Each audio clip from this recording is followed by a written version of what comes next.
Баршаңызға сәлем. Бүгін сіздерге осындай ең оңай әрі ең дәмді пирогтың рецептісімен бөлісетін боламын. Ешқандай да қиындығы жоқ, самый удачный рецепт. Керекті ингредиенттер төменде көрсетілген. Ең алдымен қамырын дайындап алатын боламыз. Көптеген пирогтардың основасын, яғни негізін осы қамыр арқылы жасаймын, сол үшін сақтап қоюларыңызға болады. Бір дана жұмыртқаға керекті мөлшердегі шекерімізді қосып, венчиктің көмегімен немесе қасықтың көмегімен де осылай араластырып алыңыз. Содан кейін оның үстіне бөлме температурасындағы сапалы майыңызды қосқаныңыз дұрыс.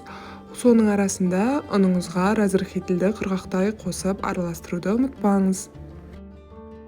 Мінекей майымызды консистенцияға жіберудеміз. Оның үстіне разрыхитель қосылған, електен өткізілген. Достар, міндетті түрде електен өткізіңіз, яғни арасына ауа кіріп, қамырыңыздың жұмсақ, воздушный болып шығуына көмектеседі. Сол ұныңызды осы консистенцияға қосып, қолыңыздың көмегімен жұмсақ қамыр илейтін боламыз. Достар, көрсетілген описаниядағы мөлшерден 10-20 граммға көбірек ұн қажет болуы мүмкін, себебі әрбір үйде жұмыртқаның көлемі әртүрлі болады, соған байланысты ұнның да көлемі 10-20 граммға өзгеріп тұруы мүмкін. Мінекей өздеріңіз көріп тұрғандай, жұп-жұмсақ пластилин сияқты қамыр шықты. Дайын қамырымызды холодильникке салып қоя тұрайық.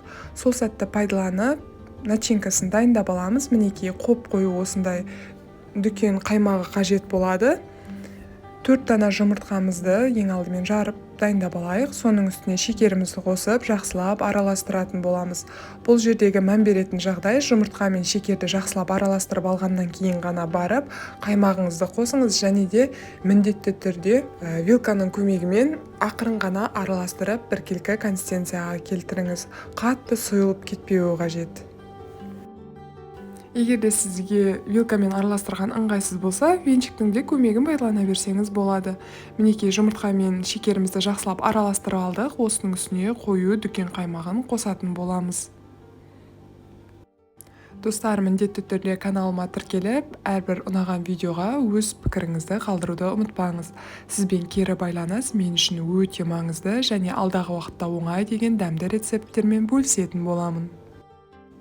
Мінекей осылай салмасы дайын болғаннан кейін қамырымызды холодильниктен алып, оқтаудың көмегімен жаятын боламыз. Және бізге осындай арнайы форма қажет болады. Диаметрі менде бұл жерде 26 см. Ешқандай да пергамент қағазын төсеудің қажеті жоқ, ешқандай жабыспайды. Мінекей қамырымыз өте жұмсақ, көріп тұрғандарыңыздай, тіпті пластилин сияқты ғой. Любой формаға келе береді. Осылайша оқтаудың көмегімен өзімізге қажетті көлемде жайып алатын боламыз. Содан кейін формаға ақырын ғана оқтауға орап орналастырамыз.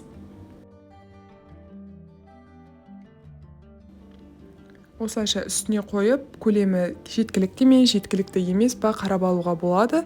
Содан кейін ыңғайлы болу үшін осылай оқтауға орап аламын, содан кейін үстіне орналастыратын боламын.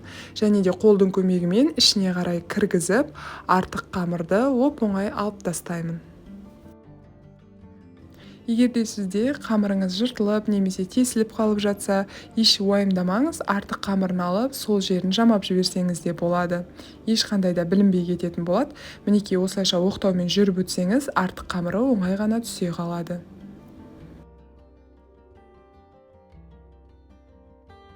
Осылайша салмасын құямыз. Достар, міндетті түрде алдын ала пешіңізді 170 градусқа қыздырып қойыңыз. 30-35 минуттың ішінде пирогыңыз пісіп шығатын болады. Мінекей пешке жіберудемін. 35 минуттан кейін алдым, сәл начинкасы ісініп тұр. Достар, бұны бірден кесуге болмайды. Бөлме температурасында 1-1,5 сағат өзі суы қажет.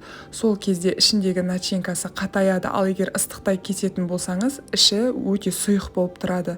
Мінекей көріп тұрғандарыңыздай формадан оңай алынады, және әсемдеп дастарханыңызға ұсына берсеңіз болады. Өте дәмді, қатты приторно сладкий да емес, шайға таптырмайтын дәм.